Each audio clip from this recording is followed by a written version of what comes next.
और दूसरी चीज, अभी नमाज के अंदर मैं नहीं घुसूंगा, नमाज के बाहर की बात कर रहा हूं। नमाज अभी खड़ी होगी जमात, लोग कैसे सफ में खड़े होते हैं, हमें ताना देने वालों की सफ में ये इनकी टांगें फैली हुई होती हैं, ये मुकाबले में खड़े हैं, ये जंग करने आए हैं, ये अल्लाह के सामने बेअदबी से खड़े होते हैं। कभी सुना भी है कि रसूलुल्लाह सल्लल्लाहु अलैहि वसल्लम के सहाबा कैसे खड़े होते थे?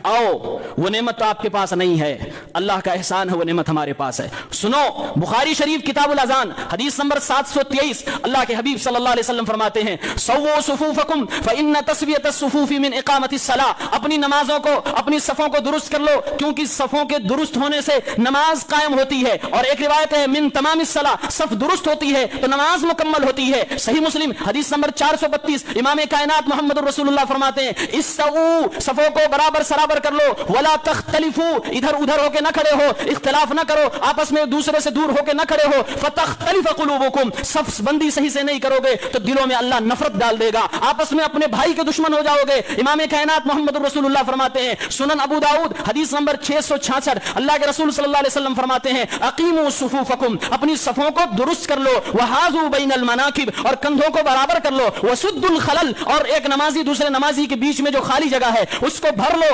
वलीनु बिअयदी इख्वानिकुम, और अपने बगल वाले भाई के लिए नर्म हो जाओ, वला तज़रू फुरुजातिन लिशैतान, शैतान के लिए एक नमाजी दूसरे नमाजी के बीच में खाली जगह न छोड़ा करे। अल्लाह के नबी सल्लल्लाहु अलैहि वसल्लम आगे फरमाते हैं, मन वसल सफ़न वसलहुल्लाह व मन क़तअ सफ़न क़तअहुल्लाह, जिसने सफ को काटा अल्लाह रब्बुल आलमीन उसको काट देगा, जो सब को मिला के खड़ा होगा अल्लाह उसे मिला देगा। ये मेरे रसूल की तालीम है। और आगे बढ़ो, बुखारी शरीफ किताबुल अज़ान हदीस नंबर 725, अल्लाह के नबी सल्लल्लाहु अलैहि वसल्लम फरमाते हैं, अकीमू सुफूफकुम, ऐ मेरे मुक्तदियों अपनी सफों को दुरुस्त कर लो, फइन्नी अराकुम मिन वराइ ज़हरी, क्योंकि मेरा मौजज़ा है, मैं किबले की तरफ चेहरा करता हूं लेकिन पीछे भी मुझे नजर आता है। प्यारे पैगंबर की इस हदीस को बयान करने के बाद सहाबी रसूल हजरत अनस बयान फरमाते हैं, वकाना अहदुना युल्ज़िक़ु मनकिबहु बिमनकिबि साहिबिही व क़दमहु बिक़दमिही, हम जब नबी के पीछे नमाज में होते थे तो हम में से एक नमाजी अपने बगल वाले के कंधे से कंधा मिला के खड़ा होता था, अपने बगल वाले नमाजी के कदम से कदम मिला के खड़ा होता था, और सही मुस्लिम के अल्फाज हैं कि अपने टखने से टखने मिला के खड़ा होता था।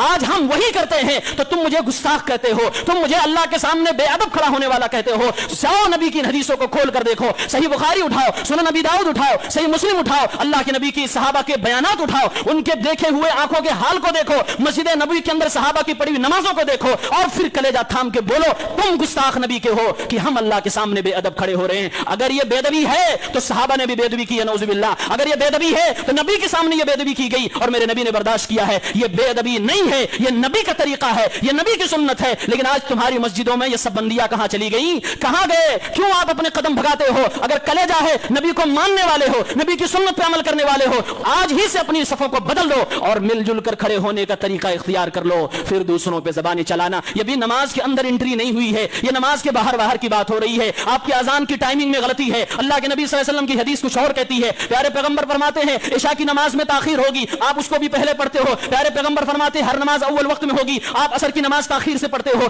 ये हदीसों पे अमल तुम करोगे, तुम्हारे बस की बात नहीं है। तुम खुद को जाहिल कहते हो, तुम खुद को मुकल्लिद कहते हो, रह जाओगे। लेकिन अल्लाह की कसम, अल्लाह का ये बंदा किताब और सुन्नत का इल्म लेकर आपके शहर में आया है नूर को फैलाने के लिए, अल्लाह के नबी का शहदाई बनाने के लिए, अल्लाह के नबी सल्लल्लाहु अलैहि वसल्लम की सुन्नत पर इत्तिबा करने की दावत देने के लिए। मान लो, मान जाओ और उस नूर को कबूल कर लो। अगर मैं बातें गलत करूं, अगर मैं दुनिया के चिल्ला और फुला की तरफ बुलाऊं, गिरेबान पकड़ लेना, हाथ में रोड़ देना, आंखें निकाल लेना, सब कुछ कर लेना, लेकिन जब मोहम्मद रसूलुल्लाह की बात बोलूंगा, जब जनाबे अरबी सल्लल्लाहु अलैहि वसल्लम की सुन्नत की बात बोलूंगा, कुरान की आयत की बात बोलूंगा, फिर तुम्हारे सामने अकेला होकर भी उम्मत बन के डर जाऊंगा, तुम्हारे सामने कमजोर होकर भी पहाड़ बन के डर जाऊंगा। तुम हमें मिटा सकते हो, वजूद मिटा सकते हो, मेरा जिस्म टुकड़ा कर सकते हो, नबी की सुन्नतों को कोई मिटा पाया है न मिटा पाएगा, कुरान की आयतों को कोई मिटा पाया है न मिटा पाएगा। अल्लाह रब्बुल आलमीन का दीन हमेशा से कायम था, रहेगा, कयामत तक रहेगा।